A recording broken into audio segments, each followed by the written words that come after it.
Hi guys, today we're going to talk about some socialization activities that you can do in the home. This video is going to touch upon surfaces. Surfaces are really important for the dog to be comfortable with. So I'm talking graded areas, gravel, mulch, different things that are different textures underneath the dog's paws. So it's a really gold standard quality to have a dog be able to just walk all over whatever's on the ground without flinching and without losing focus. So obviously that's not going to come naturally to some dogs, so it needs to be practiced. So I like to practice certain things in the home to make sure that when I encounter different things out in public, the dog already has some success and I know what to do in a more controlled environment. So as you can see, I've lined up some plastic bags, some reusable bags, kind of that crunchy, sort of noisy texture, a little bit slippery underneath the dog's paws, but you could use really anything. You could use a tarp, you could use a blanket, you could use a pile of clothes and stuff like that. This is my scaredy cat dog who's never going to put a paw on that thing, but I'm glad you just went over and explored that collar. That was very good for you.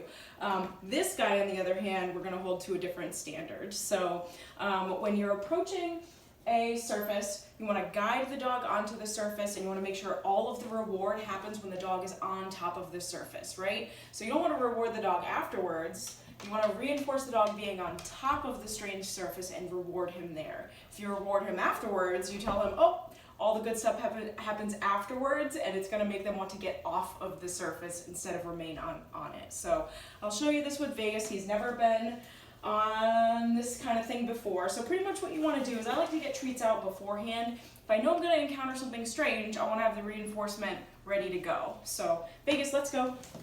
Okay, so I'm just going to approach it. I'll come on it too. All right, really no hesitation there. That was great. See if I can get his back feet on there. So a little bit more. Good boy, buddy. See that little slipperiness? Good boy. So he's a little bit older.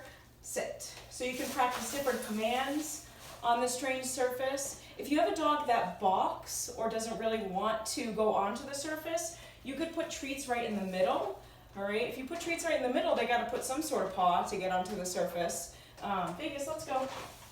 If you have a dog that's nose drops right to the ground as soon as you go on the surface, that's common, right? The way that dogs experience things are through their nose, all right? Is it ideal? Absolutely not, but if that happens, just repeat the exposure. The second time you go around, does the dog sniff it? Probably not, because he just walked over it. He's not going to want to experience it again if he just walked over it. So if you have a dog that sniffs and is not taking the treats from you, fine. He walked over it, that's fine. Come back around, reapproach it, and then see if you can give him the treats and keep his nose off the floor the second time.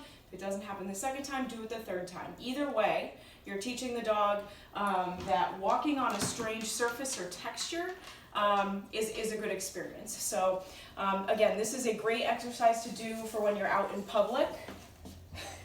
Of course. If you're in a city, think of graded areas as a great thing to practice. If you're on a walk, treat a dog when he walks over a manhole. If you're in a rural area, jumping up on a rock wall is a great exposure. Jumping up on different benches that have different kind of like metal slates and stuff like that. But it's really important, so practice it.